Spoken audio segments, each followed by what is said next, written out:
Welcome to the Make Me Better podcast.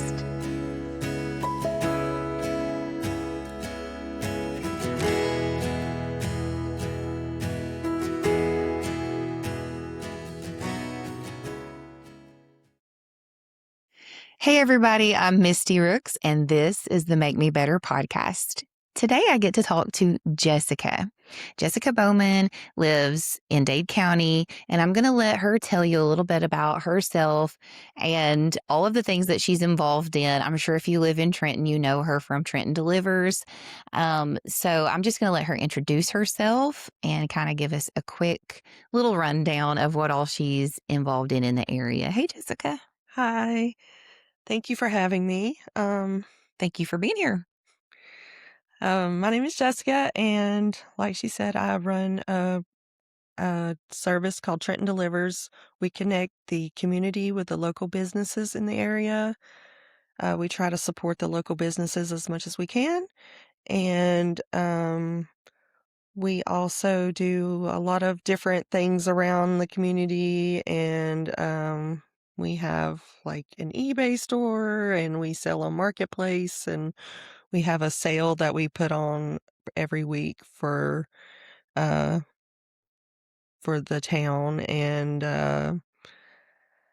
let's see, I also review products, so I get a lot of products in the mail, and I write reviews, and um I teach AI how to be smarter to hopefully smarter and nicer, because my husband's very nervous that AI is going to take over and kill us all. So I tell him, if I'm the one teaching it, then maybe it'll be a little bit nicer. Right. You have a little input.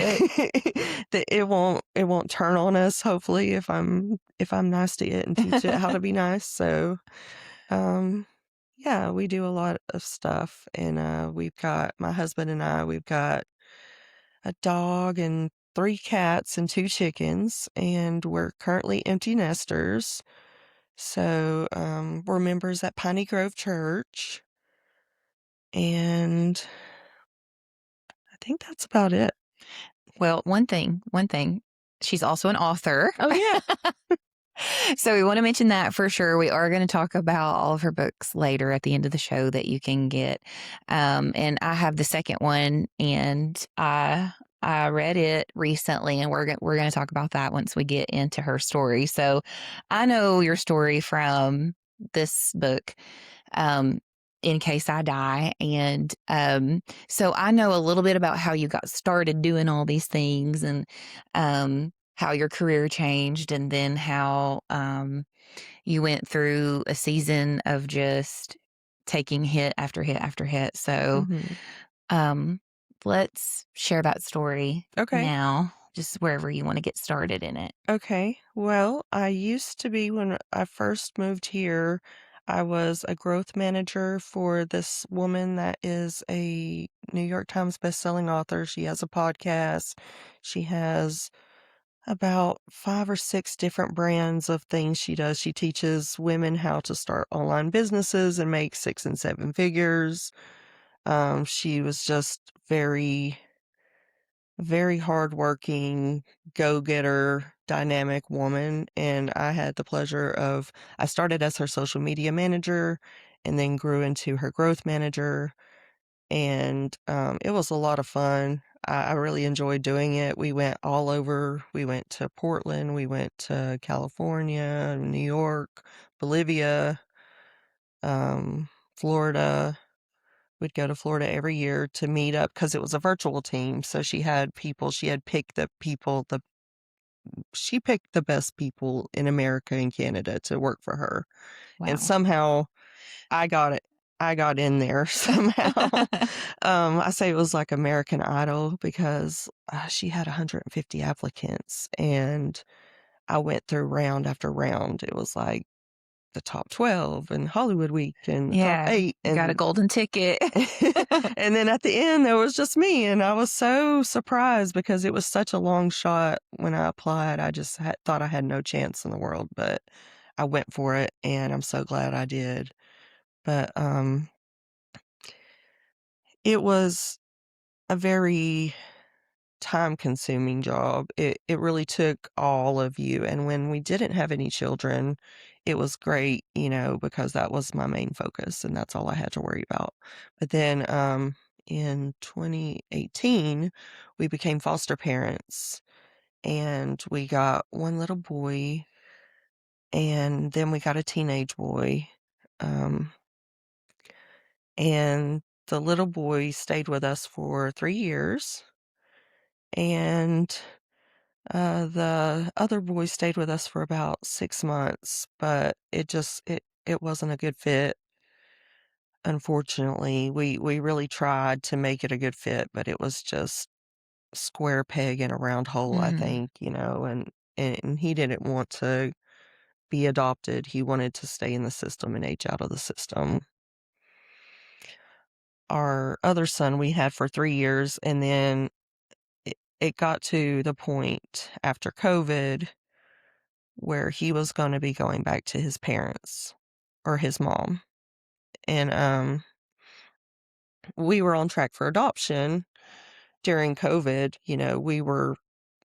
We had signed the paperwork, we had done all the paperwork, and that was looking like that's what it was gonna be. He was gonna be in our home forever, and we were just thrilled about that. But then when COVID happened, we lost a lot of our caseworkers, and a lot of the the staff changed, and, the people that had been with us for all that time suddenly weren't with us, and they didn't know his case that much, so they Mhm. just knew what was on paper.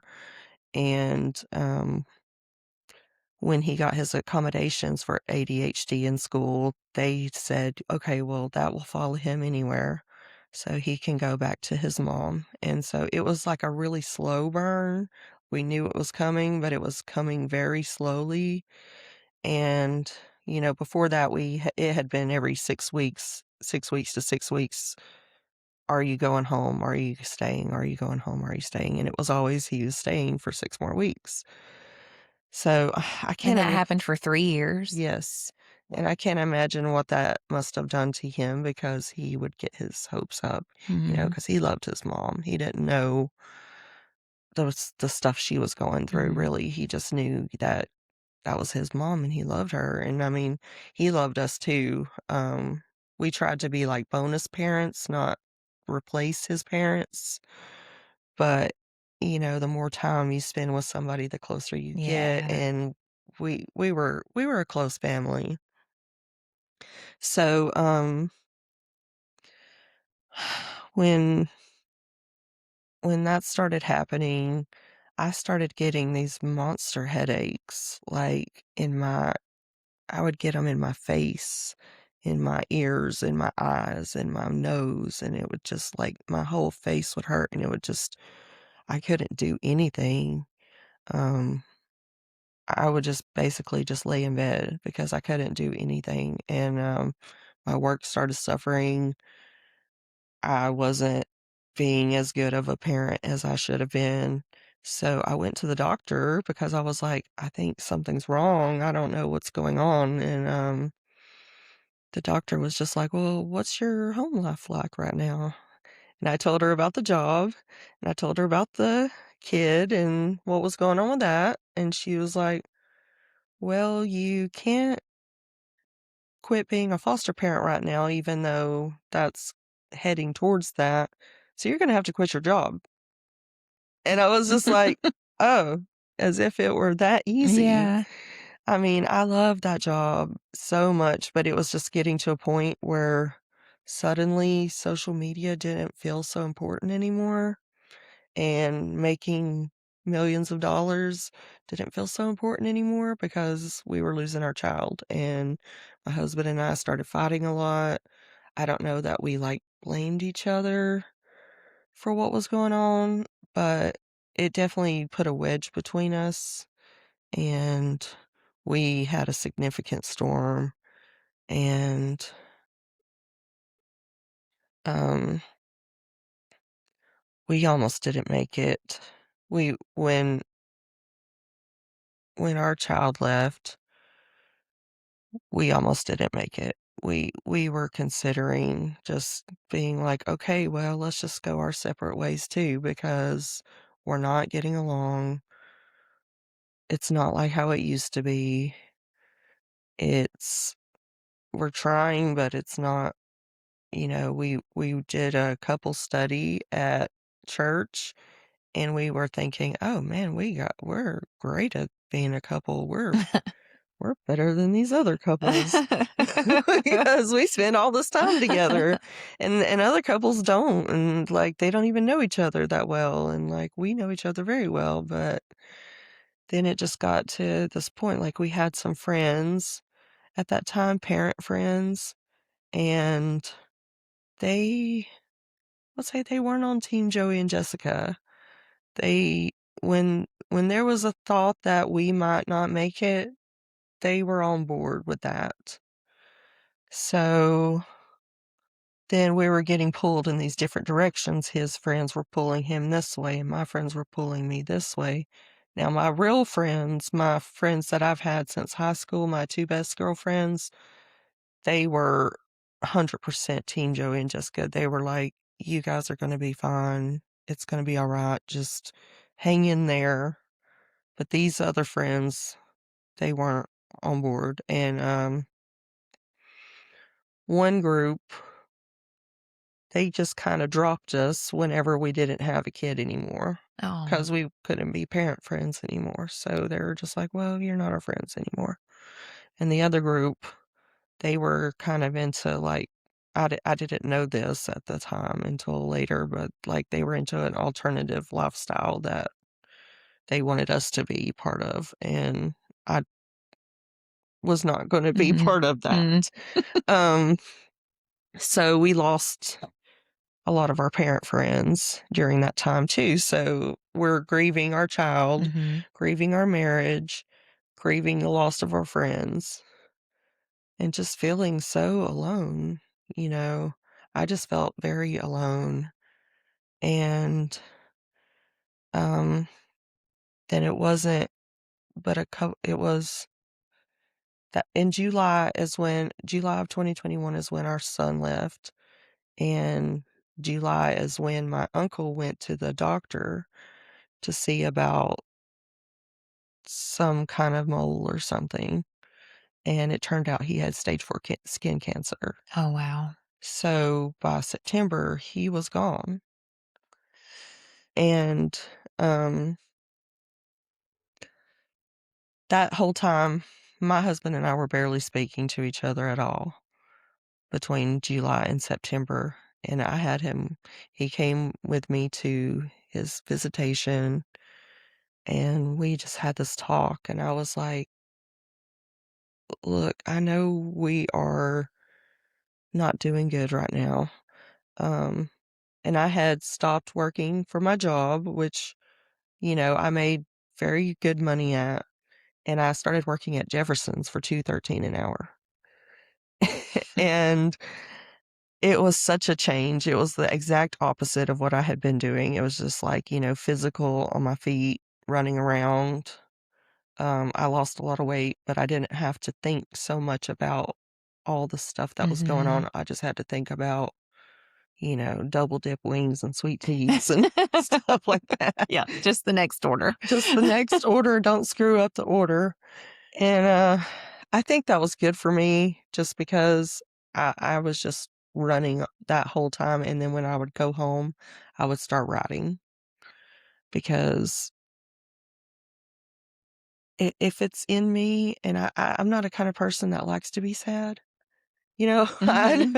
I know nobody likes to be sad, but some people do like to be sad, I think, or they like to wallow in it, and I Mhm. don't like to wallow in it because I feel like that kind of negativity just spreads out, Mhm. ripples out. So I would just go home and write. And but I talked to my husband when my uncle died, and I was just like, I don't want to go through this without you. My mom's in bad health right now. I don't know how much time she's got. And um I want to try again. Like, can we go to counseling? Can we can we just start over, or can we do something so that we're not fighting all the time and we're not at each other's throat and blaming each other for what's happened. We're both grieving. Mhm. We're grieving in different ways, Mhm. but we need each other right now. Yeah. Um, so it wasn't long after that we got COVID. And and after my uncle passed away, my cousin, his son, came to live with us. So So that changes the dynamic again yes, in your so home. we kinda had it was kinda like we had a kid again, Uh-huh. even though he was 23. But he didn't know anything about being an adult. Like, he asked me one day, "Why do we fold clothes?" I'm like, "What do you mean, why do we fold clothes? Like, what have you never learned anything about cleaning, or did you never do chores growing up?" "No." I'm like, "Well, that was a disservice that your dad did to you." But, um, but he raised him by himself. He didn't have a mother figure growing up, so and I think he did the best he could. He didn't know how to clean either, I guess, because his mom had done everything for him. So Yeah. so I started writing little posts, like little blog posts about, how to fold laundry, or why do we fold clothes, how to cook a meal, how to do a budget, how to do this. And before I knew it, I had like 20 or 25 blog posts, and I was like, I wonder if I could just put a book together. So I looked into it, and I did everything on Kindle KDP. Okay. So I self-published and figured out how to do that, and I wrote Adulting 101 for my cousin. So he would have a manual of like how to do stuff. And I was like, well, maybe this will help other kids too. Not that kids really read anymore, books. So I don't know if it's the best medium for young adults, but How about this? We turn it into an audiobook. yeah, I definitely think I should turn it into an audiobook. That's my next step of learning how to record an audiobook, Uh, or hire someone else to do it, because I'm very Southern, if you can't tell. When I talk into my phone, it never knows what I'm yeah, saying. we're kindred spirits. Um, yeah, so, So was the writing the uh turnaround, like realizing that you had this book now and that even though you were still in grief, that there was, a learning process going on here and you were being made better, or what happens next? um, well, I wrote that book, and I had been writing personal stories, but I had never thought about publishing a memoir.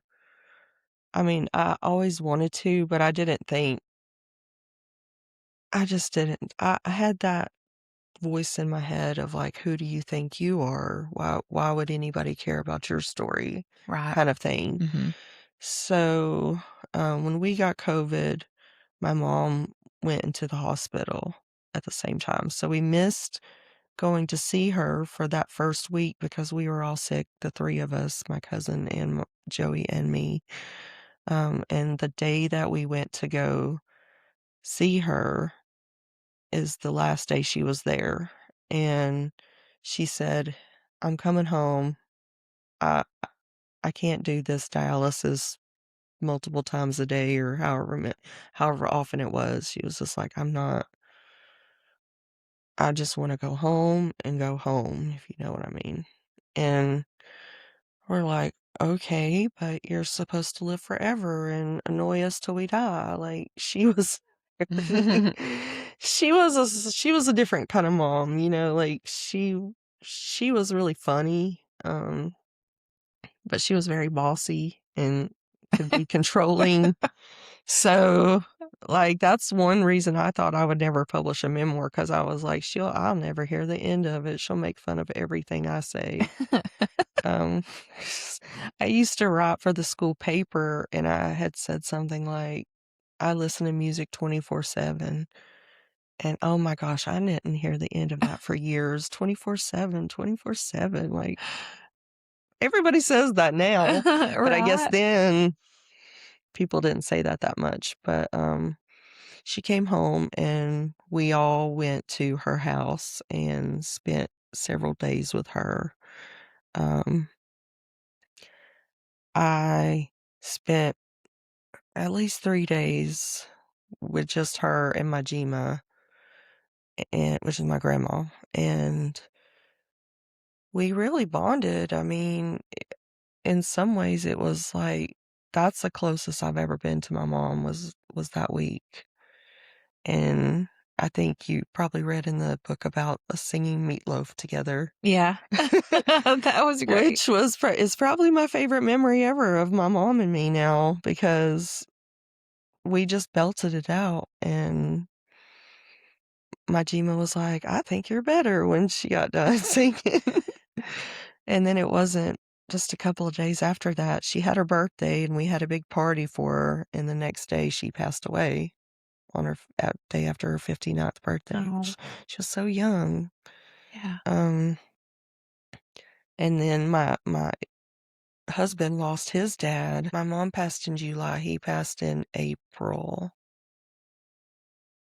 or the beginning of May. It was the end of April, at beginning of May. Um, so then there we were, my cousin, my husband, and me, and we started the Dead Parents Society in our house because we had all lost a parent. Yeah. And in a lot of ways, that was really good, because we had each other, Right. and that really, like, that connected me and Joey more than ever, I think, because we were both going through the same thing at the same time. And then it wasn't long after that that my grandmother passed away and left us with our crazy grandfather, who was a mess. I mean, he he was just always getting in trouble for being here or there. He was very into ladies, and we would get calls and have to come pick him up, and he was just a mess. So we I had quit working at Jefferson's. I was working at the library, but then when she passed and he went through that, I took a job. I started working for DoorDash because I needed something that was flexible, that I could work when I could work, Right. and nobody was really holding me accountable but me. So I started doing that, and that's how Trenton Delivers became Mhm. to be, because they were they started paying very well in Trenton at first. They would pay you like $10, almost $10 an order, or I think it was $7.50 or something an order. And you would make, with tip, you would make at least $10. But then that went down to 5, then that went down to 3, then it went down to 2, and then they took it away completely, where they just had a flat $2 delivery fee, delivery rate, like, no matter how far away it was. If it was in Alabama, it was Wow. $2. If it was in Rising Fawn, it was $2. And I was like, "This is not right. We should do something about this." So I talked to a bunch of the other DoorDashers and was like, "Should we, like, start our own thing?" And, people seemed excited about it at first, but then, like, nobody wanted to do, like, regular hours, I guess. They were okay with just, like, working whenever they wanted Mhm. to work. So in the end, it just became me and my husband doing doing it, and we work 6 days a week, and we try to I try to use, like, my growth manager skills, because I wanted to help grow businesses in Trenton, because, I know it's hard to have a business in Trenton. Mhm. Small town, it's easier to go it's not easier to go to Chattanooga, but people do instead of just shopping around here. Mhm. And I was going into all these places around here like, "Oh my gosh, there's so much amazing stuff here. I'd love to just broadcast it to the Yeah. world and Yeah. show people, what all kinda cool stuff there is around here and that you can shop local. And if you don't wanna shop local, I'll bring it to you." So, that's how we got started with Trent Delivers. Um, and it just felt kind of divinely orchestrated from the beginning. Yeah. Like, I didn't know what to call it, so it was just like a voice in my head just was like, "Just call it Trenton Delivers and be done with it. Don't overthink it. Just gotta get out there and make a video about it. Don't overthink it." And I overthink everything. I'm a huge overthinker. So, and then then our car blew up going up the mountain, and everything that's happened, like, I mean, someone gave us a car, because they saw our video and was like, "God has moved me to do this for you. We want you Wow. to keep this going. You're giving a good service to the community." Wow. So, I mean, it's just been all kinds of stuff like that. Like, people have told us, I God told me to pray for you, or, "You're on my heart and I want to help you in this way." When we needed new tires, one of our customer gave us $200 and was just like, "Get some new tires," Oh. which tires are much more expensive than $200 these days. But it was such a nice thing, Yeah. like, we're not used to that kinda thing, and now it's like the community is behind us even though we're not super busy all the time. It's kind of hit and miss, feast or famine, but, it's growing, and people are a lot of people know about us now. Like, we'll go to the grocery store and they'll be like, "Hey, Trent Delivers." So, I'll be like, "Hey." Yeah. So looking back, um, I guess if we were to start naming some things that progressed or improved after all that grief, after the big storm in your marriage, Mhm. um, it looks like, when you started Trent Delivers, now you have relationships with people in the community that you would Mhm. have never had Yeah. otherwise. And your marriage is in a better place than it was then. Yeah. And then, I don't know, do you have anything else to add to that as far as things that are um, different now or, Oh, so um, much is different now. Like, I was a huge people pleaser before, and Joey had said my toxic trait was letting people into my life that didn't deserve to be in it. So I would always be trying to make amends with people that didn't really deserve it, that weren't good to me, and I would be bending over backwards for them, trying to make them happy, make them love me, all this kind of mhm. thing. And I had to really learn, life is short. Life is a lot shorter than I thought it was. Cause like I said, I thought my mom was going to live forever. I thought she'd outlive me and, or at least, live old enough to drive me crazy in her old age. But, I learned to be very selective about who I let into my life because I learned a lot about my own value. I started going to counseling. I started writing a lot more and learning lessons as I was writing. I would start out kind of writing like I'm venting, but what is the lesson? What are the lessons and blessings that I've learned from this? Mhm. So as I would try to figure out, what are the lessons and blessings of that, I feel like that helped me heal a lot. And I feel like the devil had kind of found his way in when he saw an end when we were grieving so much, he tried to get in there. And God was always in my heart. Just sometimes he felt farther away than he used to. Like, he was always there with me, but then he started feeling more farther away, and, I wasn't gonna let that I just knew I wasn't gonna let that happen. Um, so the more I fought the devil, the louder God started getting in my life again and showing me what to do and where to go next and who to be around and who not to be Mhm. around. Oh, yeah. Um, so I feel like that was so hard, but it was so good in the end. And for now, like, now I feel very strongly connected to the Lord and Yeah. yeah. Going through everything that you went through in that amount of time would either, I guess, push you away or draw you closer. And Mhm. so I have this is her second book because the first one was your life advice Yes. for your cousin, Mhm. Adulting 101. Yes, ma'am. And then this is In Case I Die. And I enjoyed reading this and how raw and real you were. And so it's very relatable. But I thought this fits perfectly with the Make Me Better podcast. Um, it says, in these pages, you'll find stories of transformation, of turning adversity into opportunity, of finding light in the midst of darkness.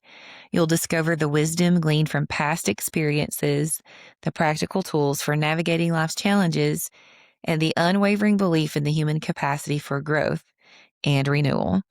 You'll see that even a professional klutz can find her center. I love that. But if there was like a paragraph to sum up the Make Me Better podcast, I mean, that is it. Mhm. Um, so how did going through all of that make you better? Um, I definitely just value life more now. I know life is short. I don't waste time with people that don't deserve it. I cling to my people that have been there for me all this time, like my best friends from high school.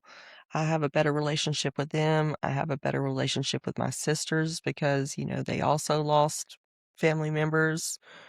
Um, we've let we've kind of let a lot of our petty stuff that we've kept up with Yeah, each other that's over a the big one. years. We've let that stuff go Mhm. and have become a more stronger familial unit. Um, I hope I was able to teach my cousin something, but I say you can lead a horse to water, but you can't make it drink. So I think there's still a work in progress. But I think I also know, like, instead of just grieving what we lost with our son, eh, we've learned that, we planted seeds and Yes. we gave a stable environment for as long as we were able to and a good life and a loving home. And not to just I used to just beat myself up over every little thing that I might have done wrong. I don't do that as much anymore. I just, try to see what what can I control in this moment and what can I do? What are the things that we can do to make stuff better and just let all the stupid stuff go. Yeah. I love that because honestly, we get so uptight about little things that don't really matter in the grand scheme of things. Mhm. And we hold on to things, we just get bent out of shape. And it's like, why does it take going through something huge for us to realize, man, I was worrying about the wrong Yeah. stuff. I was And too I had focused on the so wrong much thing. anxiety before. And I would just worry about everything, every little thing. And now we don't know how much time we have. Mhm. We might go tomorrow, we might go today. So I'm just gonna make the best of it any moment that I can and make the most of it, make the best of it, and love as many people as I can, try to do good and Yeah, and like any yeah. problem that you have, God's gonna get you through it. Yeah. Um, until it is that final time when you're no longer here anymore, whatever it is. He's there to see you through it and to get you to the other side. You do have a new book coming out, though. I want to talk about that really quickly before Okay. we go. Okay. Tell us about the new one. All right. It's called Making Waves from Pleaser to Powerful, Reclaiming Your Boundaries. And it is about how a lot of this came. I kind of was writing both books at the same time. I didn't realize it, but some of the stories that didn't make it into that are in the new book. But I was the world's biggest people pleaser before.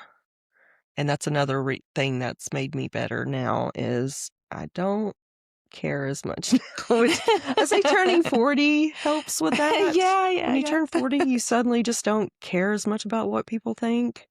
But, like, I was the biggest people pleaser in the world. Like, my boss didn't like the color purple.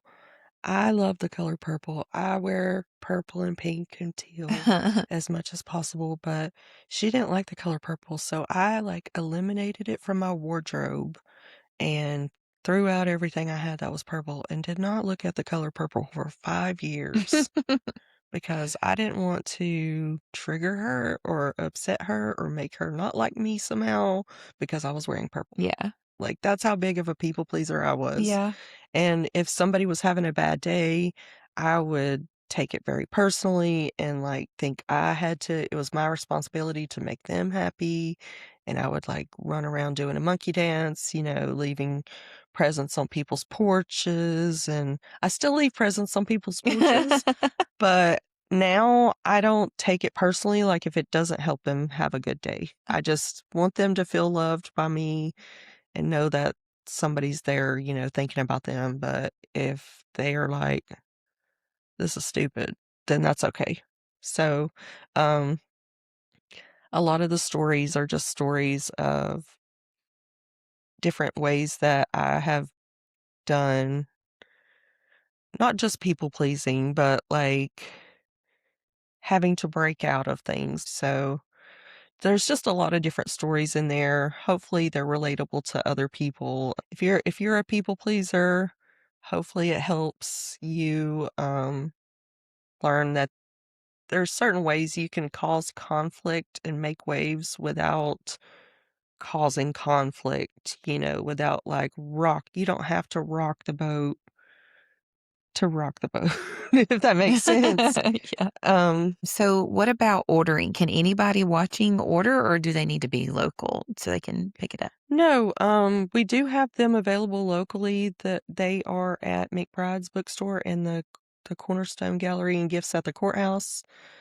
But they are also available on Amazon. Just search In Case I Die, Jessica Bowman, or Adulting 101, Jessica Bowman, and then Making Waves should come out in January. I'm still I've got to do some final edits and everything, but I'm hoping to have it out in January sometime. All right. That's great. And what about your website? Okay, you can also go straight to the books, purchase the books from my website, which is jessicawbowman.com. That also shares any news of like if I'm doing a book signing or a book club, or I'll probably share the podcast on there too. So you can check that out, jessicawbowman.com. Nice. And we will give you those links in the description. And if you're local, she will even hand deliver, and sign a copy for you. That's how I got mine. So, God bless you guys. And thank you for watching the Make Me Better podcast.